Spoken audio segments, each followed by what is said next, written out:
بسم اللہ الرحمن الرحیم۔ ناظرین، امید کرتا ہوں کہ آپ سب خیریت سے ہوں گے۔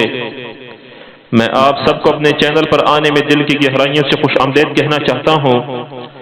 آج کی اس ایپیسوڈ میں آپ کو بتاؤں گا کہ نجم الدین ایوب کی وفات کے 6-7 ماہ تقریباً گزر چکے تھے کہ صلاح الدین ایوبی کے خلاف زیر زمین سازشیں اور بغاوتیں شروع ہو گئی۔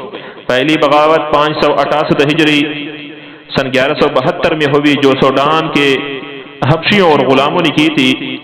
انہوں نے غنڈوں اور اوباشوں کی بڑی تعداد کو ساتھ ملا کر مصری سرحد پر یلغار کی تیاری کر لی تھی، اور انہوں نے شہر النوبہ سے نکل کر بہت سارے بستیوں کو اور ارد گرد کے دیہاتوں کو لوٹنے کا ارادہ کیا اور لوٹ رہے تھے۔ انہوں نے لوٹ کر بہت بڑی بغاوت شروع کر دی اور لوگوں کو انتہائی تنگ کر دیا۔ آپ نے تاریخ کے اوراق دیکھے ہوں گے اور ٹی وی پر اکثر اس حوالے سے ہسٹری آپ لوگوں نے دیکھی ہوگی۔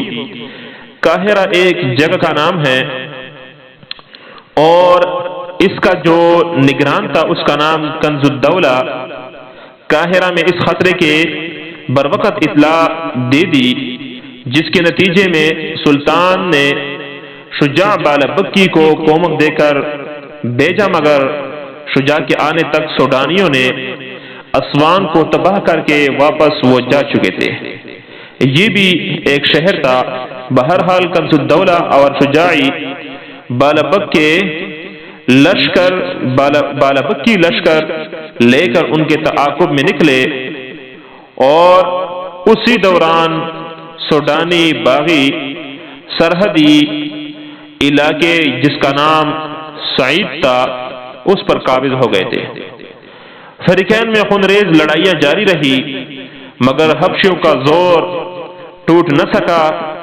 شجاع یہ صورتحال بتانے خود قاہرہ گیا تو سلطان صلاح الدین کو اندازہ ہوا کہ سعید جو ایک شہر جگہ کا نام ہے، باغیوں کی طاقت بہت بڑھ چکی ہے اور اب اس کا راستہ بند کرنا ضروری وہ سمجھ رہے تھے۔ تب صلاح الدین ایوبی نے جمادی الاولیٰ 568 ہجری میں جنوری 1173 میں اپنے بھائی تورن شاہ کو ایک بڑی لشکر دے کر وہاں بھیجا۔ آخرکار گمسان کی جنگوں کے بعد سوڈانی پسپا ہو کر اور وہ النوبہ کے علاقوں کو لوٹ گئے۔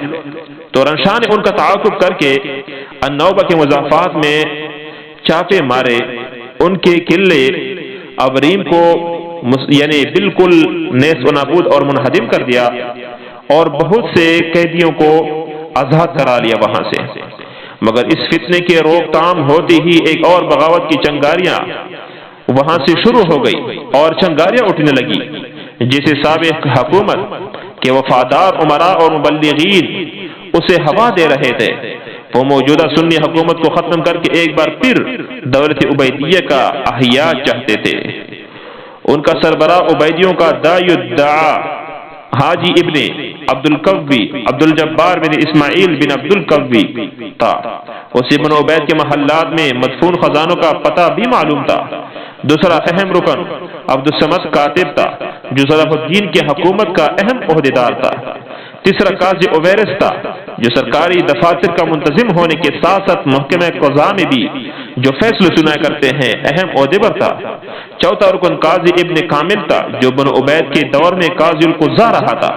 سازشیوں کی اس سازش بہت بڑھ چکی تھی اور بہت آگے تک سبقت کر چکی تھی۔ کاتب السر انٹیلیجنس کے خفیہ ریکارڈر کا سیکرٹری تھا۔ ایک عیسائی نجومی بھی اس گروہ کا کارکن تھا، جس نے علم نجوم سے حساب لگا کر دعویٰ کیا تھا کہ بغاوت کا کامیابی سے ہمکنار ہونا ضروری ہے اور وہ ضرور کامیابی کو پہنچے گا۔ لیکن ان کی یہ بغاوت کامیابی کی طرف جو رفتہ رفتہ بڑھ رہی تھی اور کامیابی کے قدم چوم رہے تھے، کامیابی کے سیڑھیوں پر چڑھ رہی تھی، اس کو روکنا صلاح الدین ایوبی رحمۃ اللہ علیہ نے ضروری سمجھا اور اس کے سر کو کاٹنا ضروری سمجھا۔ ایک اور شخص نجاح الحمامی بھی ان میں شامل تھا۔ ان کے علاوہ ان سازشی عناصر میں عمارہ نامی ایک یمنی دانشور بھی پیش تھا جو فصیح اور بلیغ شاعر اور گفتگو میں بڑا ماہر تھا۔ حقیقت میں وہ علوم شریعہ کے میدان کا فرد تھا اور عقیدے کے لحاظ سے سنی اور شافعی المسلک تھا۔ بعد میں شعراء کے ساتھ نشست و برخاست کی وجہ سے شعر و شاعری کے کوچے میں قدم رکھا اور دیکھتے ہی دیکھتے اس فن کا استاد شمار ہونے لگا۔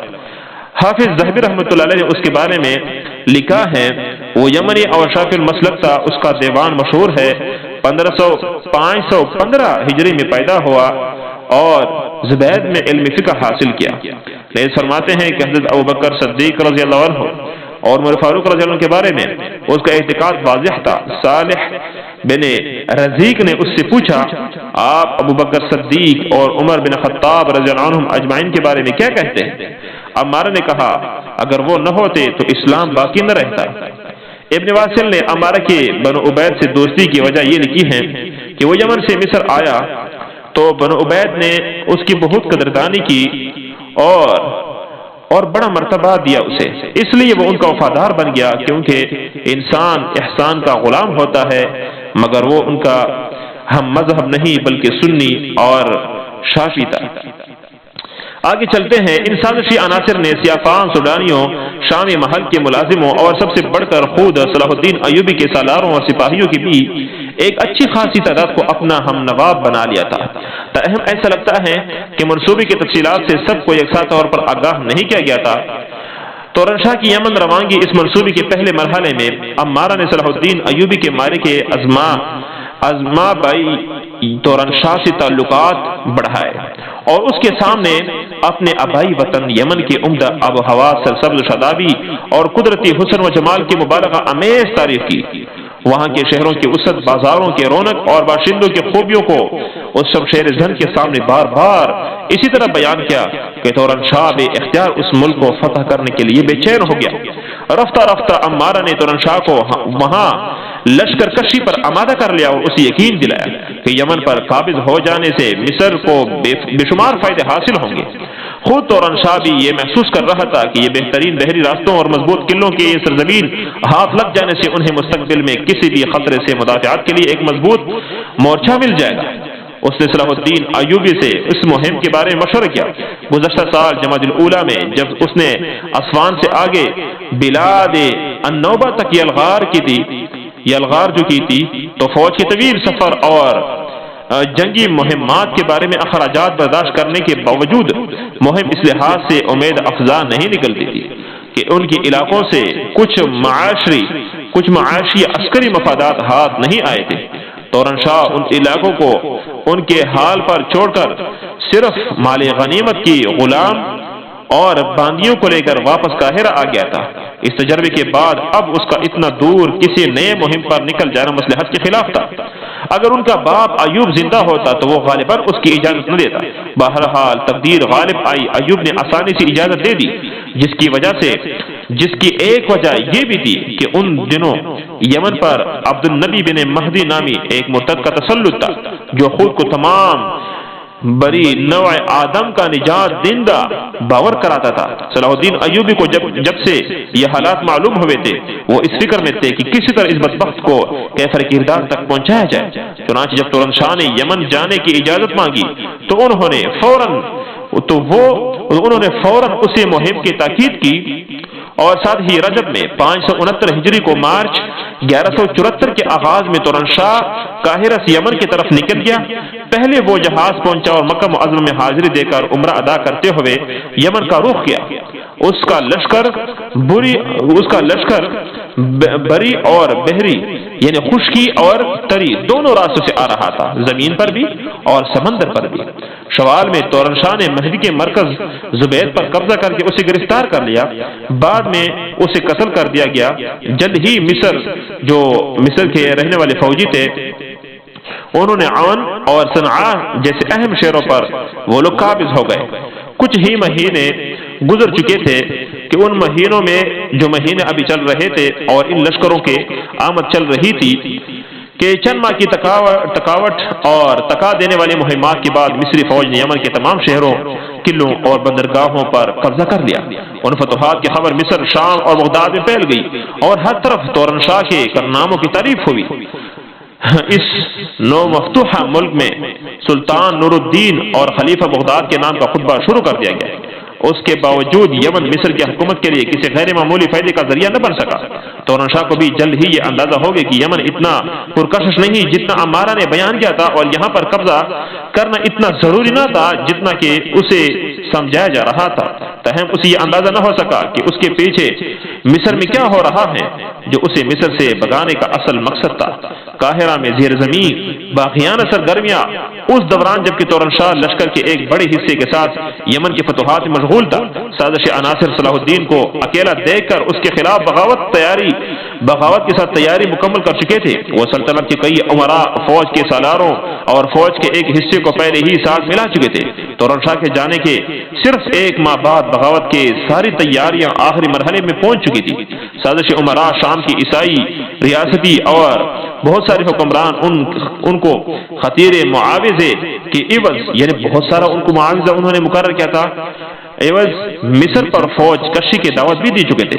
طے ہوا تھا کہ پہلے نصرانی بحر سے سرحدوں پر حملہ کریں گے۔ اس کی روک تھام کے لیے مصری لشکر قاہرہ سے بحر جائے گا تو باغی سالار اپنے سپاہیوں کے ساتھ صلاح الدین کو گھیر کر قتل کر دیں گے، کیونکہ اس کے بعد اس کا کوئی جانشین موجود نہیں ہوگا۔ اس لیے قاہرہ میں دولت عبیدیہ کا احیا کا خواب آسانی سے شرمندہ تعبیر ہو سکے گا۔ حالانکہ اس کا مطلب یہ تھا کہ انسان اگر دیکھ لے تو دولت عبیدیہ کا عروج صرف اور صرف یہاں پر صلاح الدین ایوبی کو شہید کر دینا، قتل کر دینا، اور اس کی جگہ سنی مسلمانوں کے خلافت کو توڑ کر یہاں پر دولت عبیدیہ اور اہل تشیع کا حکمران بننا، یہ بات یعنی آپ اس کو تو شرمندگی کہہ سکتے ہیں۔ کیوں؟ کیونکہ جب انہوں نے عیسائیوں کو دعوت دی اور ان کو وہاں پر لڑنے کا کہا تو ظاہری بات ہے کبھی بھی ایک غیر مسلک اور غیر مہذب اور غیر تہذیب یافتہ لوگ کسی بھی ایسے مذہب یا تہذیب یافتہ لوگوں کو میدان میں آنا اور دولت سنبھالنے کا وہ کبھی بھی موقع نہیں دیں گے، مگر یہ ان کے آپس میں دشمنی کی وجہ سے انہوں نے اپنے ملک میں توڑ پھوڑ کر دی۔